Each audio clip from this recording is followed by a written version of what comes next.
Okay, so get ready, because on today's deep dive, we're tackling Shakespeare. Oh, wow. Yeah, are you ready for this? I'm ready. Let's do it. We are talking Romeo and Juliet, but Okay. trust me, you're going to see this classic with fresh eyes. Okay. Even if you think you've got this whole star-crossed lovers thing memorized. Right, because everyone thinks they know this play, They think they know it. but they don't really know it. Exactly. Yeah. And what's so fascinating about a play like Romeo and Juliet is that there are all these hidden depths just kind of waiting there. Yeah, and it's amazing, right? Like, Yes. you can always find something new in it. Always. It's really a testament to Shakespeare's genius. Like, how is it possible? It's been, 400 years? I know.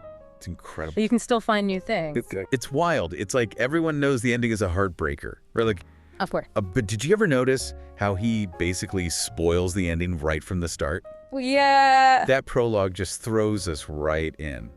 Feuding families, passionate love, inevitable tragedy. He sets it all up for you. He does. He lays it all out there. It's true. Why do you think he does that? That's a good question. I think he wants to grab your attention right away. Okay. He's saying, listen, this is going to be good. This is going to be juicy. It's like he's daring us to hope for a happy ending, even though Right. we know it's not coming. Exactly. You know, it's a tragedy, but maybe, just maybe this time. This time will be different. This time it'll all work out. But it never does. It never does. Shakespeare. But that's the beauty of it.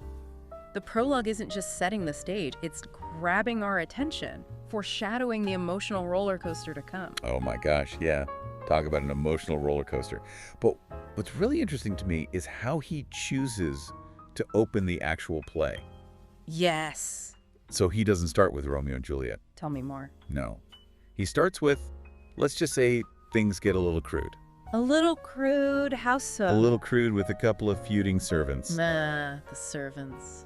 Always stirring up trouble. Always. Right, always. It's amazing how Shakespeare can go from star-crossed lovers to servants cracking dirty jokes in like the blink of an eye. Like that. It's incredible.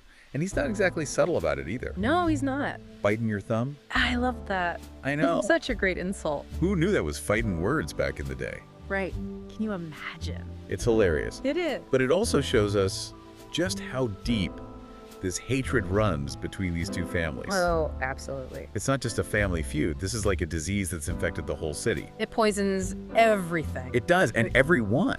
Yeah, you've got these servants, and they're at each other's throats before you can even say Romeo who. Exactly. It's like Shakespeare saying, buckle up, folks, this is gonna get messy. It is. And this scene isn't just about comic relief. It's really a microcosm of this whole society that's on the verge of collapse.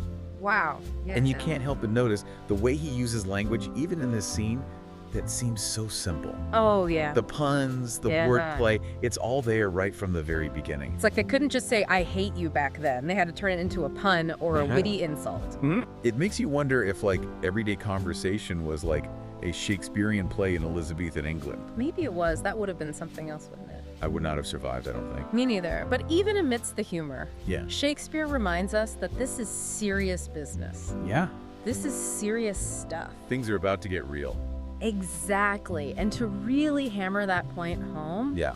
enter the prince. Oh boy. He has just about had it with these brawls. Understandably. Right. And remember, Verona is supposed to be under his control. He's supposed to be running things. Exactly. But these constant fights, they make him look powerless. Yeah, not a good look for a prince. Not at all. So he lays down the law, makes it clear that anyone who disrupts the peace again is gonna face some serious consequences. It's a chilling warning. It is. And you can just feel the tension in the air, like you know someone's going to break that rule. Oh, absolutely. And it's going to be bad. It's going to be bad. The prince's words hang over the entire play, reminding us that Romeo and Juliet's love story is playing out against this backdrop of violence and chaos. Yeah, talk about high stakes. Right. Their love story is a ticking time bomb. Exactly. But enough about brawls and angry princes. What about our main man, Romeo? Ah, yes, Romeo. Our lovesick hero. He bursts onto the scene head over heels for... Spoiler alert, not Juliet. Not yet. Yeah. He's got another love on his mind at this point. Oh, he's got it bad. He does. For the one and only Rosaline. Rosaline, the elusive Rosaline. Why is she always elusive? These Shakespearean ladies, always so hard to pin down. Right. Always just out of reach. So Romeo, he's all dramatic size. Of course. Melancholy music. Naturally. completely lost in his own little world of heartbreak. He's drowning in a sea of his own tears. It's almost embarrassing. Almost. But, you know, as over the top as Romeo can be, it reveals something kind of important about him, don't you think? Oh, absolutely. What do you see in that? Well, it's like he's showing us right away how deeply he feels things, Yes. right? He's all in, even when it seems a little extra. He is. Romeo is a young man who feels everything so deeply. Yeah. And this early infatuation with Rosaline, as fleeting as it may be, Yeah.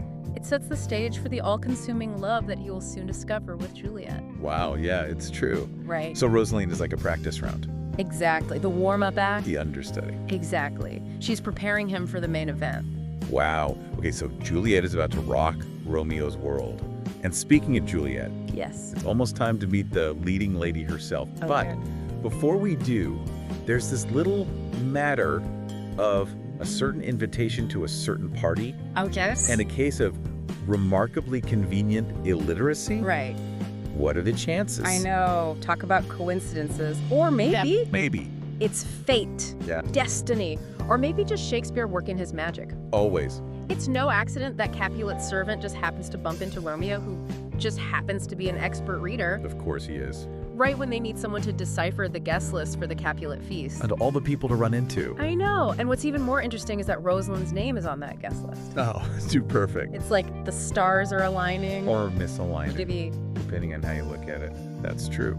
it's like watching a slow-motion train wreck in action. Tell me more.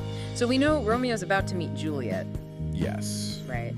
But first, he's still totally fixated on Rosaline. He's got blinders on. Right. Focused on the wrong prize. It's one of those moments where you just want to yell at the characters, don't do it. I know! Turn back! Danger ahead! Exactly. But of course, that's what makes it so captivating. Exactly. We're on the edge of our seats waiting to see how it all unfolds. It's the anticipation. Shakespeare was a master of that. He really knew how to keep an audience hooked. Absolutely. But you know, while Romeo's busy chasing after Rosaline, we're introduced to a character who couldn't be more different. Oh, really? Tell me more. Juliet.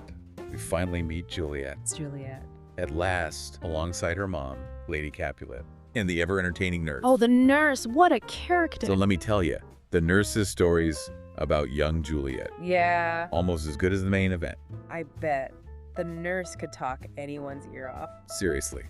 She could talk for days. But you know, those rambling tales, they actually give us a glimpse into something really important. What's that? Juliet's childhood. Oh yeah, we get to see her before Romeo, before all the drama. Exactly. And we also get to see that special bond between Juliet and the nurse. Oh, they're practically family. Exactly. The nurse practically raised Juliet, right? She's more like a surrogate mother than a servant at times. Yeah, and that dynamic is really important as the story unfolds. It really is. Think about it. The nurse has a lot of influence over Juliet. And not always for the best, right? Right. She means well, but sometimes her judgment isn't exactly sound. She definitely makes things interesting, that's for sure. She really does. But I'm getting ahead of myself here. We're still at the Capulet feast. That's right. The party's just getting started. And remember, Romeo's walked right into the lion's den? Yeah, things are about to get real. The audience knows it. We're all sitting on the edge of our seats waiting for the other shoe to drop. Talk about dramatic irony. We know something Romeo doesn't. Exactly. And then enter Tybalt, Oh no! Juliet's hot-headed cousin. This can't be good. He recognizes Romeo's voice instantly. You're kidding. Talk about a buzzkill. Right. Just when Romeo lays eyes on Juliet Oh, that moment. and he utters that famous line, "Oh, she doth teach the torches to burn bright." Classic Romeo. I know.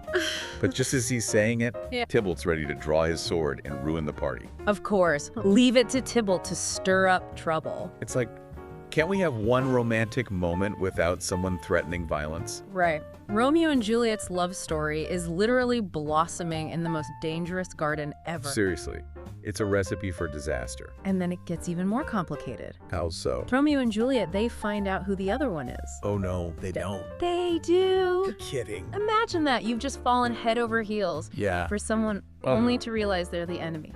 Oh. One person you're forbidden to love. Talk about a party foul. That's worse than showing up in the same outfit. Right. It's brutal. You can practically hear hearts breaking all over Verona when Juliet says that line. Which one? My only love sprung from my only hate.